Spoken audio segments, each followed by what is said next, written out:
Xperience Sessions. Xperience Sessions. All right, another episode of Xperience Sessions is what you're joining us on. Grammy winner Ricky Cage, an Indian composer, music producer, and environmentalist. And Ricky, we have been such big lovers and believers of your music. We've had this relationship going on for so long. So thank you so much for being on board once again. Thank you so much. Thank you for having me on your show. Lovely. I'm gonna get the obvious out of the way. This pandemic, how have you been doing during this pandemic? Of course, it's a complete shift of lifestyle because pre-pandemic being used to, performing in about 4 or 5 different countries every single month to actually not traveling at all for the last 7 months and being stuck at my home studio. So it's a change in lifestyle. It's about pivoting and figuring out how we can express ourselves, because as being musicians, we have to constantly express ourselves and we have to reach out to audiences. So it's just about finding out how and figuring out how do we reach out to audiences and how do we continue expressing ourselves. Oh, absolutely. I'm glad you're using this time as an opportunity. Like you said, I see that you're working on something right there behind you, which is very exciting. Tell me about, you've released like 14 studio albums.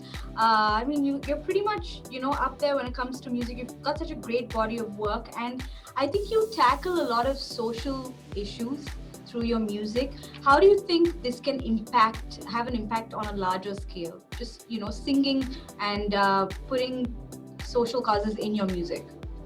So the thing is that I've always been two things my whole life. I've always been a musician and an environmentalist, and my music has always sort of represented that aspect of me, the environmentalist aspect of me.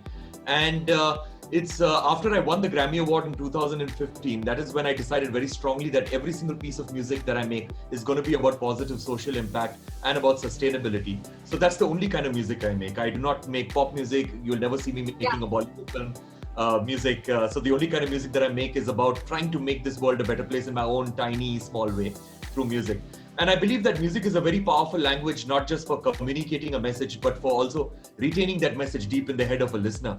Like the songs that we learn during our childhood are songs that we never forget. The morals that we learn through the songs are morals that that pretty much dictate our lives and our life decisions. Oh yeah, Correct. So that is the reason why I believe that that music can play a very important role in disseminating messages and we are all aware of a whole lot of problems that are happening in this world. Every single person on the street is aware of problems, maybe not the specifics, but they're aware of the overarching problems that we are facing, whether it's societal problems or environmental problems. But the golden question is, how do you convert all that awareness into actually people taking action? How do you convert this from awareness to action? So I believe music is that powerful catalyst that can convert awareness into action. Amazing. From environmental crises to the issue of refugees, you've pretty much tackled quite a large spectrum of things. What do you want to highlight next? So for me, my heart is always with the environment and with nature. So that is something that is always forefront. But then again, in a country as complicated as India, you cannot tackle environmental problems without tackling a whole lot of other problems, because environmental issues like climate change, even though it is an existential problem, it's treated more like a thriving problem. But when people are finding it difficult to survive, you cannot talk to them about making this world a better place for our children and our children's children. So that's why it's important to tackle other problems like poverty, education, health, hunger, gender equality, sexual violence. These are problems that need to be tackled first, so that, and only when these problems are solved, people will start thinking about climate change. So that is why I try to tackle a whole lot of other problems, through my advocacy, through my ambassadorship with the United Nations, and through my music, before I can get to, tackling problems like climate change. Yeah, well, that's very well put, and I'm really glad you said, that we, like, every time there's an issue, we always try to work around it by, still keeping what we have in terms of, like the products that we use, or like, the commercial, the industries that, emit all of these gases, instead of finding a solution to, maybe stop affecting the environment so much. So I think that's very well put, is how aware we need to be and how we can, use that to for the future. I mean, essentially. Ricky, you did mention you won a Grammy Award. I mean, you didn't have to mention it. Of course, we know it's such a proud thing. Back in 2005 for 15 for Winds of Samsara. Can you take us back to that night and recount how you felt when you found out that you won? So basically, the album itself was a collaboration between me and a South African flute player, Wouter Kellerman. And we took about 2.5 years to actually create that album. We traveled around the world. It was an album based on the ideals of peace, love, and tolerance by Mahatma Gandhi and Nelson Mandela, our respective fathers of the nation. And so the album was hugely successful in countries like America and Europe and other parts of Asia. Unfortunately, in India, you have to be part of the movie industry to see any radio or television airplay. But nevertheless, the thing is that it was quite a hugely successful album, and we had won a whole lot of awards. And in the back of our mind, it was always there that probably the Grammy could happen, but it always seemed like an unattainable dream, you know. And I remember it was the 4th of December where we realized that we were nominated for the Grammy. I was asleep because it was daytime in Los Angeles and it was nighttime here, and my phone kept, you know, giving me these notifications. And then finally I woke up and I looked at my phone and I saw that we've been nominated. And it was, of course, a surreal moment. But then it was a 2-month waiting period for the actual ceremony, because the ceremony happens in February. Yeah. And everybody kept asking me that, you know, are you nervous? Are you nervous? And I was not at all nervous, because it had not even sunk in that, you know, that the magnitude of this thing had not even sunk in. Right. But then when I actually went to the ceremony and I sat down, and, you know, you had Beyonce sitting down over there, you had Jay-Z, you had Hans Zimmer, you had Ed Sheeran, Taylor Swift, all these guys sitting around you. That is when the nervousness kicked in, you know, and that is when I was extremely nervous, and I just wanted to get done with this, whether I win or lose. And then, of course, my name was announced as the winner, so I went up, collected the award, and it was one of the greatest experiences one could ever imagine. I'm sure. I mean, did you have a speech prepared and everything, or did you just wing it? No, of course, I did have a speech prepared, because the previous night to the Grammys, they actually have a beautiful dinner for all the nominees. Where they call everybody, and then they instruct you very strongly that it's a television show. So ensure, whether you feel you're going to win or not tomorrow, have a speech ready, because if you stammer or if you take a pause even for a second, we're going to cut off your mic. You know, so that's why. So I did not want to have a speech ready, because I didn't want to jinx it. But then my partner, that is Wouter, and me, we decided that night after the dinner that, you know, let's get a speech ready. So we sat down and we decided, okay, you say this, I say this, and let's have a speech ready. Yeah, I mean, the last thing you want is to be drawing a blank on a stage. Exactly. The Grammys. You know, you mentioned you were in the room with Hans Zimmer, and you've also expressed a lot of interest in working alongside him at some point. Can you tell me what this collaboration would sound like, in your head?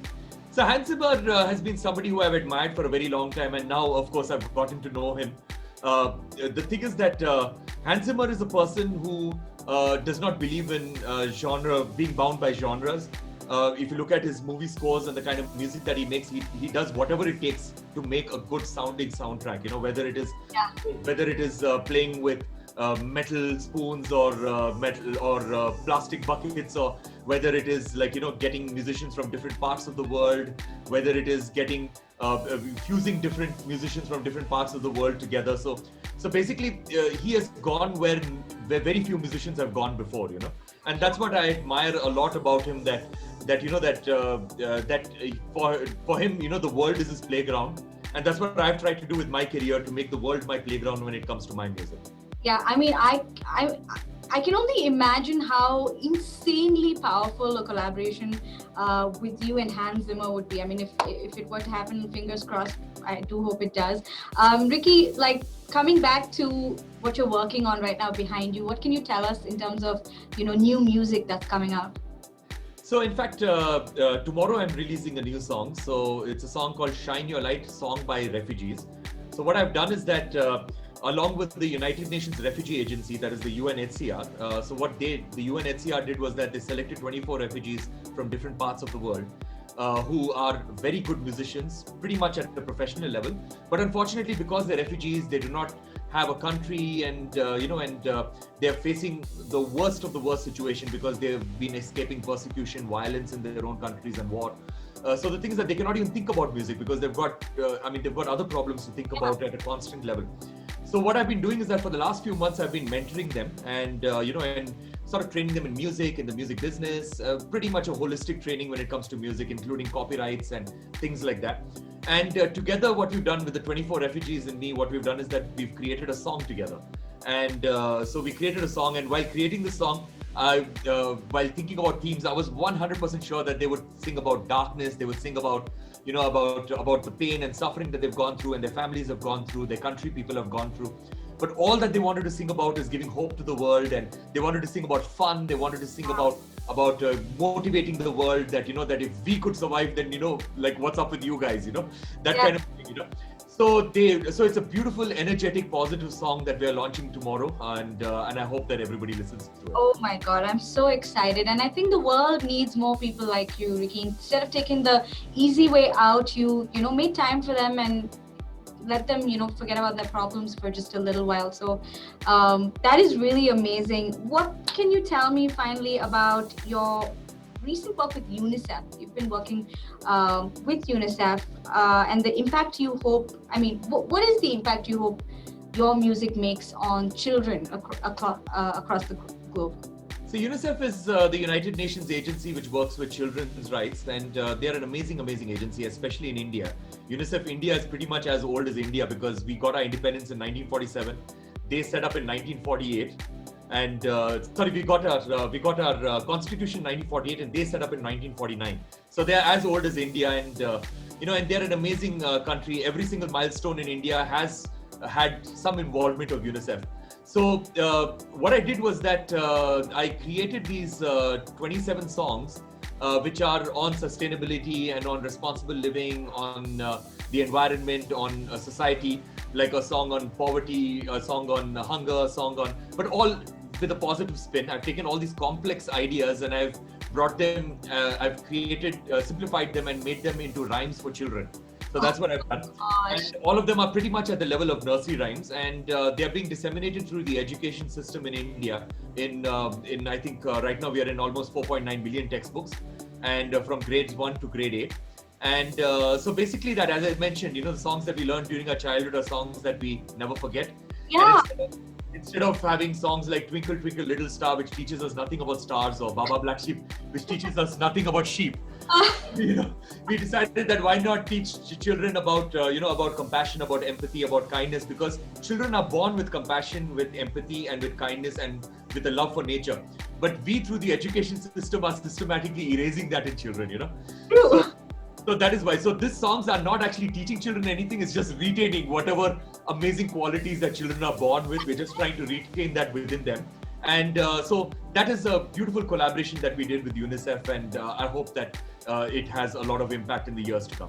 Oh, I'm sure. I wish, I was still in school, because I would have a great time listening to these songs. Well, Ricky, on that note, can I play a little rapid fire with you? I'm going to ask you. Sure. Just to dive a little deeper into Ricky Cage, ladies and gentlemen. Okay, question 1, if you could create the soundtrack for any Hollywood film, which one would you pick? I would say what comes off what comes off from the top of my mind is this film called Baraka, which is a Hollywood film which sort of has got beautiful imagery from around the world. It's a film that really deeply had a profound effect on me. So that one, and a more popular film I would say would be maybe Blood Diamond. Blood Diamond. Yeah. Ooh, maybe you should just make one in any case. We'll watch another version of Blood Diamond. Dream collaboration that's on your list. A dream collaboration, as you mentioned, Hans Zimmer would be one, and a second one would be, but of course the gentleman is no longer alive, but Nusrat Fateh Ali Khan. He's a person who I believe that if God ever had a voice, then it would be Nusrat Fateh Ali Khan's voice. So that's how much I admired the personality and his voice. So I would have loved to have the opportunity to collaborate with him, but unfortunately, by the time I was a professional musician, he had already passed on. Oh, that is unfortunate, but Hans Zimmer is still on the table. Yes. The formula behind a healthy romantic relationship, according to you? I guess it's understanding. I think understanding is the most important thing because the romance always dies out after a while. So that's what I always believe. That's the hard truth. The romance always dies out. So the thing is that friendship and understanding is the most important thing. Well, if you are a romantic gentleman, ladies, you can leave it in the comment section. And I'm really sorry we just broke your bubble. A skill you've picked up during quarantine? Lots of skills actually. One of them actually, very importantly, is reducing my garbage, because even though I'm a very environmentally conscious person, and there are lots of things that I do, like for example, I don't own a car. I only have 11 sets of clothing at any given point of time. I do not subscribe to fast fashion. And of course, I audit my carbon footprint every quarter, and I offset my carbon footprint through tree plantation drives. And that's why I lead a carbon negative lifestyle. I'm a vegetarian. So there are various things that I do, but I do not realize the amount of garbage that I create, especially in terms of packaging of the stuff that I buy and the stuff that I eat and things like that. Because somebody else, used to throw out my garbage, but during the pandemic, I'm the one who has to take the garbage can and go outside and give it to the garbage collectors. And I realized that I had to do that every single day. And I was like, why am I creating this sort of garbage? So now I've realized that I've tried to figure out ways and buying stuff which has got less packaging, such that, I only throw out my garbage once a week. So I've reduced my garbage to 1/7 of what it is. That is a real skill. And I guess only a pandemic can teach you that skill, nothing else. Exactly. When you have to do all the hard work yourself, will you realize. If days had 25 hours instead of 24, what would you do with that extra hour?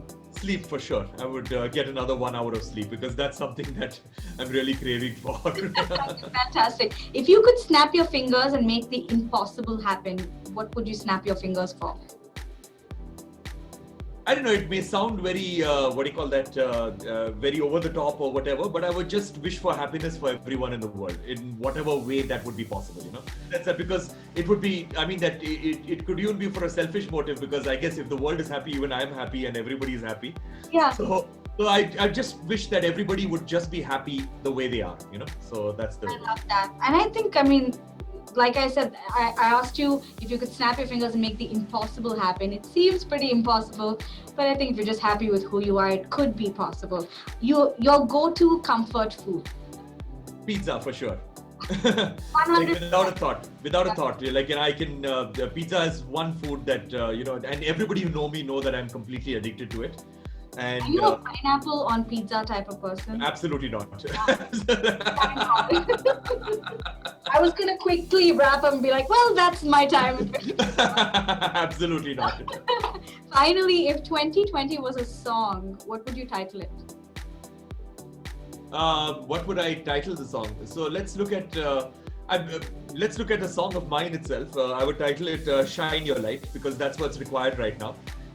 Because there's a lot of darkness around us. So not only do we have to, light up the way for ourselves, but we have to light up the way for other people, because as we've been seeing with mental health issues all over the world, it's very important for us to share. If we are doing well, it's important to share that wellness with everybody around us, because you never know who is in depression. With the stigma attached to mental health, nobody ever lets out information that, about what they're going through and all of that stuff. So I believe that all of us, if we are doing well in our own lives and we are not undergoing depression within our own lives, we just have to assume that everybody's depressed around us and just reach out to everyone around us. Yeah, it's a tough world, and I'm sure everybody goes through, these things at some point or the other. So just being understanding is the key, the way forward. Ricky, thank you so much for doing this once again. We're really, really looking forward to, all of your work that's coming up, all the music that you have for us, and all the best. Thank you for joining me, and have a lovely day. Yeah, thank you so much. I had great fun during this interview, so thank you so much. Well, that was a fantastic conversation with Ricky Cage right here on indigomusic.com. Don't forget to check out his new song. And remember, you guys, for more fun, stay tuned here. Until next time, bye.